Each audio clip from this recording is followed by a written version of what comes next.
Now, tonight, we here at The Weekly would like to stop the government from completely wasting a heap of your money. We want to do that by having a little chat about Vegemite, or as we call it in my house, I Snack 1.0. As Hugh Jackman showed on Jimmy Fallon last night, it's our national social lubricant. Vegemite. Yeast extract. I mean, it gets you salivating, doesn't it? Something like that, yeah. Yeast extract. Vintage Jackman. But Vegemite is under threat from extremists recruited on social media and hell-bent on enforcing their skewed view of the world. Oh.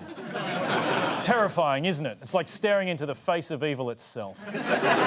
This tubular dude is protesting against Vegemite being certified halal, and he's not alone.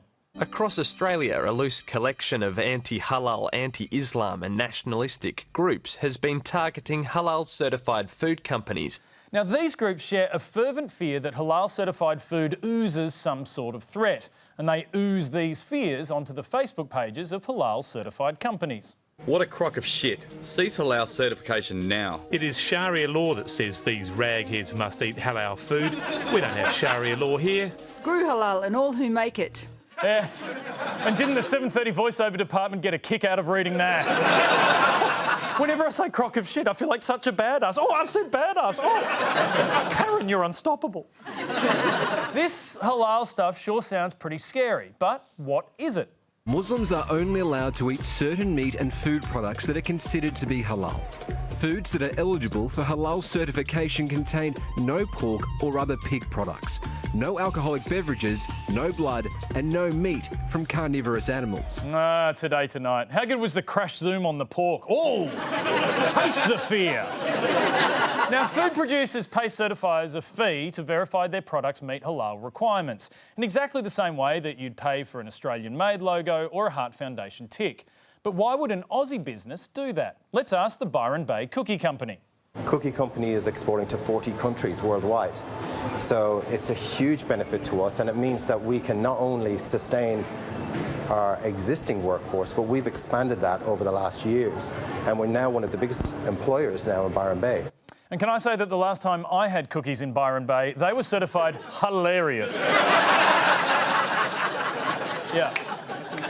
That photo of me was actually taken this morning. It's a miracle I made it. Now, a company would actually be mad to restrict its market to the 24 million Australians we have when this logo would open the door to 250 million buyers just next door in Indonesia. By one estimate, halal-certified products earn us nearly $13 billion in exports a year and help support at least 60,000 jobs. So luckily, the only people who have a problem with halal certification are fringe groups on the internet. Oh, and senators. Halal foods will be scrutinised as part of a 6-month parliamentary inquiry into food certification. Liberal Senator Cory Bernadi is behind the move, which will also look at certification schemes for kosher foods and organic products. The inquiry announced this week covers multiple certification schemes, but Senator Cory Bernadi has raised questions specifically about halal on his website, which I recommend if you like glamour photos of Senator Cory Bernadi.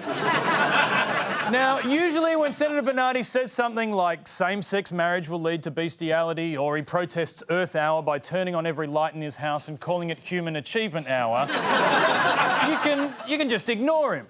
But Senate inquiries cost us millions of dollars a year. Do we really want to waste 6 months of their time to find out things our comedy show found out in 6 days for free? Senator Bernadi wants to use a Senate inquiry the way most people use Google.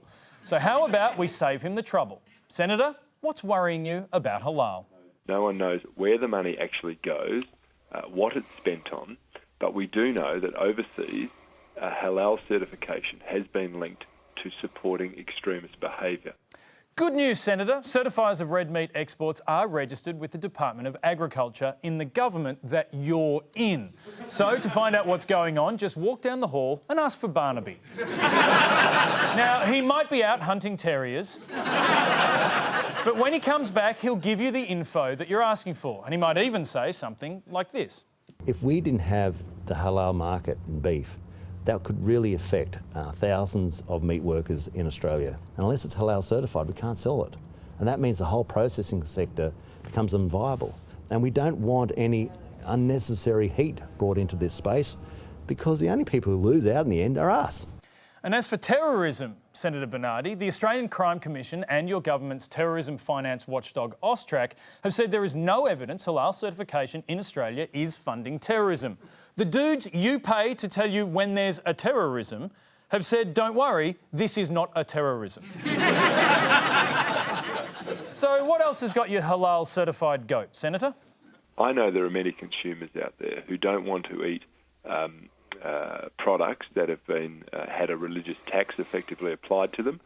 Senator, I've got some great news. The Food and Grocery Council says certification fees are so low, they're unlikely to influence prices. In other words, you'd spend more money, I don't know, dressing up like a tube of Vegemite to protest halal fees than you'd ever pay in halal fees buying a tube of Vegemite. Coles even says that by increasing the market, halal certification helps lower prices for Aussie consumers. Or, to put that another way, down, down, prices are down, thanks to Muslims.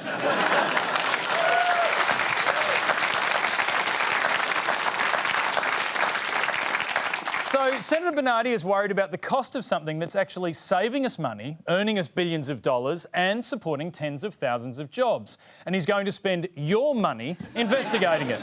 So, in the hope of saving that money, we've compiled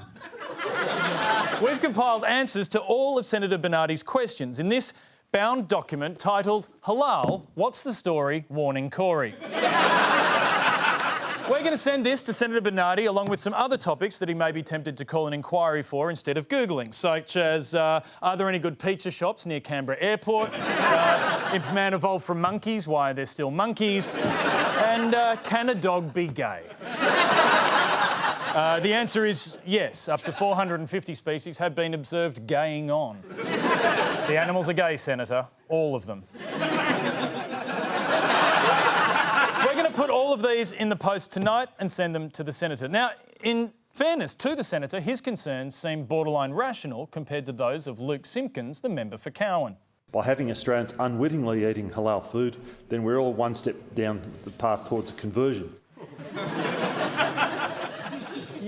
You can't catch Muslim from eating halal. Halal isn't something in food, and even if it was, I'm pretty sure Vegemite could overpower it.